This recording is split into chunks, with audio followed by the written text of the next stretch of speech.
আসসালামু আলাইকুম। অবিরাম বাংলার সংবাদে সবাইকে স্বাগত জানাচ্ছি। আমি নাইম ফাথম মুবিন। শুরুতে বিআরবি কেবলস সংবাদ শিরোনাম। যে কোনো মূল্যে গণতান্ত্রিক প্রক্রিয়া অব্যাহত রাখব তারেক রহমান।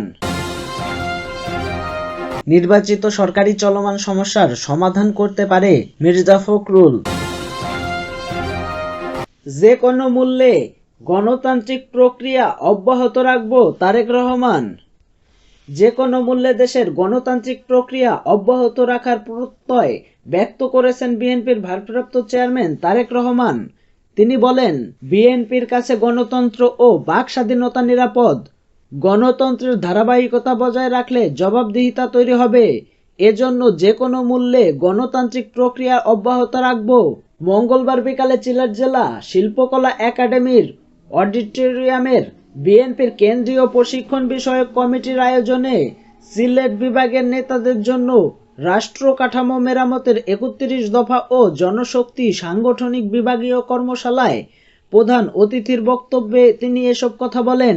তারেক রহমান বলেন, বাংলাদেশে গণতান্ত্রিক আন্দোলন করা সকল দলের পক্ষ থেকে ৩১ দফা ঘোষণা করা হয়েছে। এটির মধ্যে রাষ্ট্র কাঠামোর অধিকাংশই আছে। আরও যত প্রস্তাব আসবে তা যুক্তিসঙ্গত হলে যুক্ত করা হবে। আজকে বিভাগ পর্যায়ে ৩১ দফা নিয়ে আলোচনার পর জেলা, উপজেলা ও ইউনিয়ন পর্যায়ে সাধারণ মানুষের কাছে নিয়ে যেতে হবে। বইয়ের অনেক কিছু সুন্দরভাবে লেখা থাকে, কিন্তু তা বাস্তবায়ন করতে হয় মানুষকে।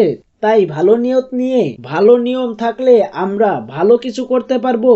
তিনি আরো বলেন, বাংলাদেশের গণতন্ত্র চলার পথে বিভিন্নভাবে বাধাগ্রস্ত হয়েছে। বিগত ১৬ বছরের বহু মানুষ গুম ও খুনের শিকার হয়েছে। জুলাই আগস্টের ১৫০০-এরও বেশি মানুষ শহীদ হয়েছে। জবাবদিহি নিশ্চিত করতে পারলে এই প্রস্তাবনা বাস্তবায়ন সম্ভব। গণতন্ত্রের ধারাবাহিকতা বজায় রাখতে জবাবদিহিতা তৈরি হবে। এজন্য যে কোনো মূল্যে গণতান্ত্রিক প্রক্রিয়া অব্যাহত রাখতে হবে। বিএনপির ভারপ্রাপ্ত চেয়ারম্যান আরো বলেন, পতিত স্বৈরাচারের সময় যারা নিজেদের স্বার্থ হাসিল করেছে তারা ষড়যন্ত্র অব্যাহত রাখেছে। আপনাদের সজাগ ও সতর্ক থাকতে হবে। স্বৈরাচার পালিয়ে গেলেও তাদের লেজ রেখে গেছে এবং তারা ষড়যন্ত্র করছে। তারা কিন্তু বসে নেই। আমরা গণতন্ত্রের পক্ষের শক্তি। দেশের মানুষ আমাদের সাথে রয়েছে। মানুষ মনে করে বিএনপির কাছে গণতন্ত্র ও বাক স্বাধীনতা নিরাপদ। এজন্য মানুষ বিএনপির দিকে তাকিয়ে আছে।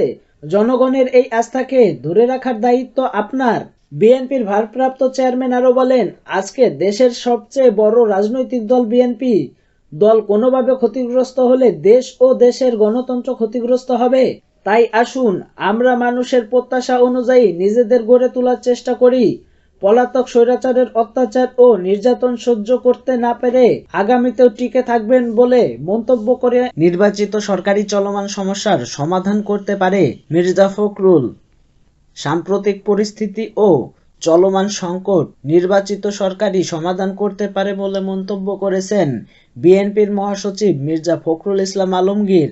তিনি বলেছেন, দেশের চারদিকের অবস্থা দেখে অনেকে একটু আতঙ্কিত হচ্ছেন, উদ্বিগ্ন হচ্ছেন যে এগুলো কি হচ্ছে। পতিত স্বৈরাচার পেছন থেকে আবারও দেশকে অস্থিতিশীল করার অপচেষ্টা করছে।